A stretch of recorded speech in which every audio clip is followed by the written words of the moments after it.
Hello guys, आज आप लोगों को मेरी नई वीडियो में फिर से स्वागत है।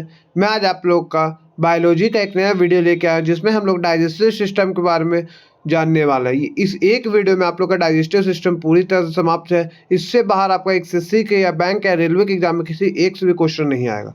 क्या देखिए, इससे बाहर आपका कोई क्वेश्चन नहीं आने वाला है। सबसे पहले हम लोग डाइजेस्टिव सिस्टम जानने से पहले जानते हैं कि मोड ऑफ न्यूट्रिशन हम लोग में कौन सा होता है। होलोजोइक।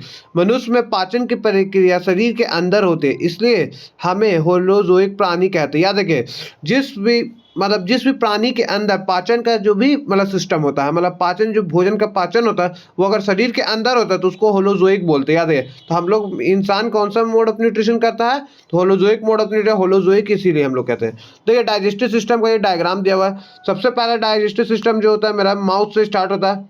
माउथ के ऊपर में नोज हो गया, और यहाँ पे जो आपको लाइन हिंद दिख रहा है इसको हम लोग पैलेट्स को होते हैं, जिसको हम लोग हिंदी में तालू बोलते हैं। यहाँ पे मेरा दो पाइप होता है। एक होता है मेरा क्या होता है, मेरा फूड पाइप होता है, एक विंड पाइप होता है, जिसको हम लोग दूसरा नाम ट्रैकिया होता है, और फूड पाइप का दूसरा नाम ओसोफेगस होता है। इसी में देखिए, विंड पाइप के ऊपर में एक ढक्कन टाइप का लगा हुआ है। इसी ढक्कन का हम लोग नाम देते हैं इपिग्लॉटिस। याद रखिए, जब हम लोग खाना खाते हैं तो ये ढक्कन बंद होता है, जिससे क्या होता है ना मेरा कि जी खाना खाते समय क्या होता है, ये ढक्कन बंद होता है, जिससे खाना इसमें जाता नहीं है मेरा। इसीलिए एपिग्लॉटिस का मेन फंक्शन यही है। और यहाँ पे देखिए, जहाँ पे मेरा ये दोनों आपस में मिलते हैं उसको हम लोग फेरिंक्स बोलते हैं, जो कॉमन चेम्बर है। वहाँ के बाद ये दोनों आपस अलग में डिवाइड। अब देखिए, फूड पाइप जो होता है मेरा आगे जाके किससे अटैच रहता है, स्टमक से अटैच रहता है, जिसको हम लोग जिसमें मेरा एचसीएल रहता है। यहाँ पे देखिए आपको डॉट डॉट दिख रहा होगा, ये मेरा एचसीएल निर्माण करने वाले एंजाइम्स होते हैं। याद रखिए। फिर ये उसके बाद ये स्टमक जो होता है मेरा, देखिए स्मॉल इंटेस्टाइन से स्टार्ट होता है। स्मॉल इंटेस्टाइन में इसको पहला होता है ड्यूडेनियम रहता है,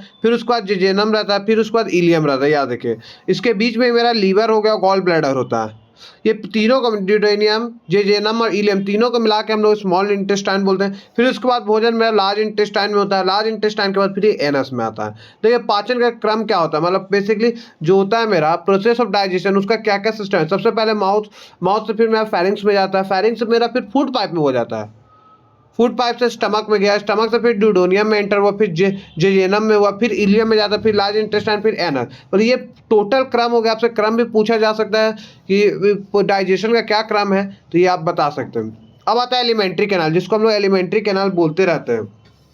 तो एलिमेंट्री कैनाल बेसिकली माउथ से एनस तक कहीं बोलते हैं हम लोग, टोटल को एलिमेंट्री कैनाल बोलते हैं। और इसका लेंथ बेसिकली कितना होता है, 8 से 10 मीटर का होता है, जिसको हम लोग 33 फीट के नाम से जानते हैं। याद रखिएगा, जिसको हम लोग टोटल क्या बोलते हैं, 33 फीट। चलिए अब हम लोग एकक के बारे में डिस्क्राइब करते हैं। सबसे पहला होता है मेरा ओरल कैविटी। ओरल कैविटी होता है क्या, देखिए ओरल कैविटी यही माउथ वाला होता है, जिसमें मेरा माउथ हो गया, जो माउथ के अंदर सामान होता है, जैसे टंग हो गया, टीथ हो गया, सैलिवा ग्लैंड हो गया। यहीं से मेरा डाइजेशन स्टार्ट हो जाता है। पूछ सकता है आपसे क्वेश्चन कि डाइजेशन हम लोग कहाँ से स्टार्ट होता है। डाइजेशन जब भी आपको पूछे तो ये माउथ से स्टार्ट होता है। अब आता है टंग। टंग में मेरा 4 टाइप का टेस्ट बड होता है। एक होता है स्वीट, सावर, बीटा और साल्टी। याद रखिए, इसमें कभी भी तीखा जो हम लोग को लगता है, इसका हम लोग को कभी भी इसमें मेरा टंग में पूछते कि टेस्ट बड होता है कि नहीं होता, तो कभी नहीं होता है।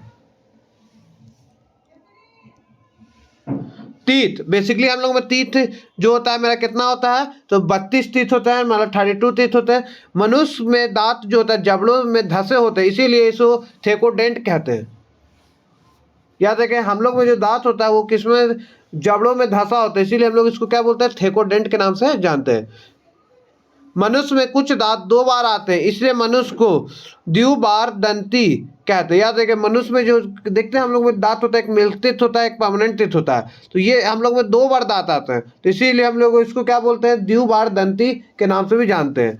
दांत के ऊपर इनेमल, जो कि हल्का पीला कलर का रहता है, की परत होती है, जो कि शरीर का सबसे कठोरतम पदार्थ होता है। याद है, इनेमल जो होता है हम लोग बॉडी का सबसे कठोर पार्ट यही होता है। ये देखिए यहाँ पर टंग का फिगर बना हुआ है, तो सबसे ऊपर जो होता है मेरा पीछे की साइड कड़वा रहता है, आगे मेरा स्वीट रहता है, अगल बगल मेरा नमकीन रहता है, बीच में खट्टा होता है। अब टीथ में मेरा 4 टाइप का होता है। एक होता है मेरा इंसिजर, कैनाइन, प्रीमोलर और मोलर। इन टीथ जो होता है मैं बेसिकली 4 टाइप का, incisor, canine, premolar, molar. Incisor का काम बेसिकली क्या करना है, इसको काटना। इंसिजर का काम खत्म हुआ। कैनाइन का काम क्या करना, फाड़ना, ये भी खत्म हुआ। प्रीमोलर का काम क्या है, चबाना, और मोलर का काम चबाना प्लस पीसना, ये दोनों है। याद रखिए, टीथ का फॉर्मूला होता है क्या मेरा 2 1 2 3 बाई 2 1 2 3, मतलब 2 1 2 3 ऊपर और नीचे दोनों साइड रहता है, टू दो गए तो टोटल में 32 टीथ होता है, याद रखिए। मिल्क टीथ जो होता है बच्चों में टोटल कितने होते हैं, बच्चों में अगर पूछ ले कि मिल्क टीथ कितने होते हैं, 20 होते हैं।